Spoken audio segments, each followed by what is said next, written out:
Lunch బాక్సుల్లోకి పిల్లలకి హెల్తీగా పప్పు ఎలా చేయాలో ఇప్పుడైతే నేను చూపిస్తాను.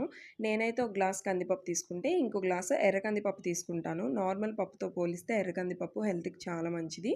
సో, ఇలా 2 కలిపి నీట్‌గా వాష్ చేసి ఒక 40 మినిట్స్ నుంచి 1 అవర్ దాకా నానబెట్టుకోవాలి. కందిపప్పు ఎప్పుడు కూడా నానబెట్టి కుక్ చేయడం వల్లే గ్యాస్ట్రిక్ లాంటి ప్రాబ్లమ్స్ రాకుండా ఉంటాయి. ఈజీగా అరిగిపోతుంది. అండ్ దానిలో ఉన్న న్యూట్రిషన్ కూడా మనకి చక్కగా అందుతుంది. సో, ఎప్పుడు కూడా పప్పును నానబెట్టే కుక్ చేసుకోవాలి. అండ్ తొందరగా కుక్ అయిపోతుంది కూడా. ఇప్పుడైతే నేను పాలకూర పప్పు చేస్తున్నాను. ఆకుకూర ఎప్పుడు కూడా వాష్ చేసేసి అప్పుడు కట్ చేసుకోవాలి. కట్ చేసిన తర్వాత వాష్ చేయకూడదు. ఇప్పుడు అన్నీ ఇందులో వేసి విజిల్స్ వేయించిన తర్వాత సాల్ట్ వేసుకొని మ్యాషర్‌తో ఇలా మ్యాష్ చేసుకొని తాలింపు వేసుకోవడమే. చాలా హెల్తీ అండ్ చాలా టేస్టీ కూడా. సో, పిల్లలకి ఇలా ఒకసారి ట్రై చేసి చూడండి.